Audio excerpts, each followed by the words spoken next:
Et nous sommes en direct avec le journaliste et enseignant à Sciences Po, Francis Patindé. Bonsoir. Vous connaissiez personnellement Soumeylou Boubèye Maïga depuis plus de 30 ans, quand le président nigérien Bazoum, comme d'autres d'ailleurs, on l'a entendu dans le sujet de Karine Barzegar, évoque un assassinat. Qu'est-ce que ça vous évoque à vous?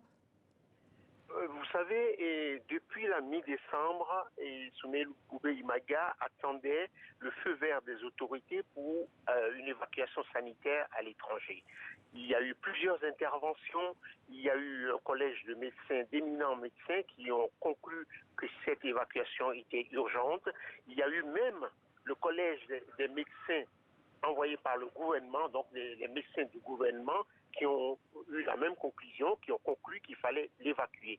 Malgré ça, le pouvoir est resté sourd aux appels de la famille, aux considérations émises par les médecins. Donc, alors plus récemment, son épouse Binta a écrit au chef de la junte, au colonel Goïta, pour lui demander et pour l'implorer, pour faire appel à son humanité, pour lui dire, mais faites en sorte, la famille et moi, nous nous engageons à assurer son retour et dès qu'il sera guéri. Mais rien, il n'y a pas eu de réponse. Les lettres envoyées au ministère de la Santé, au ministère de la Justice et à la présidence de la junte n'ont jamais été suivies d'effet, n'ont même pas reçu une réponse. Oui. Francis Patindé, dites-nous en quoi Soumeylou Boubèye Maïga était-il une figure importante dans l'échiquier politique malien?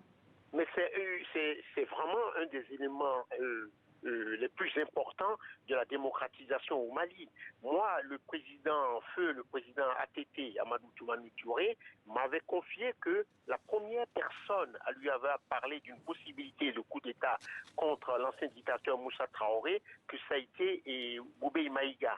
Vous voyez, donc c'est quelqu'un qui a joué un grand rôle dans la révolution de 1991 et la chute de Moussa Traoré et tout ce qui s'en est suivi. Par la suite, vous avez vu les fonctions qu'il a occupées, les forces armées, la direction de la sécurité d'État, les affaires étrangères, la primature. Donc c'est une pièce maîtresse du dispositif politique au Mali. Au même titre que quelques jeunes, chez Dramé et quelques-uns qui ont contribué à la démocratisation de ce pays.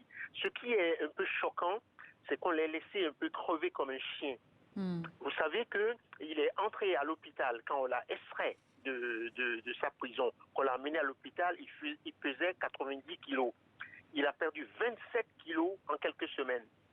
Et en dépit de cela, on a refusé son évacuation sanitaire, alors que les Émirats arabes unis étaient prêts à l'accueillir en soins aux Émirats. Francis Patindé, merci pour votre réaction et analyse.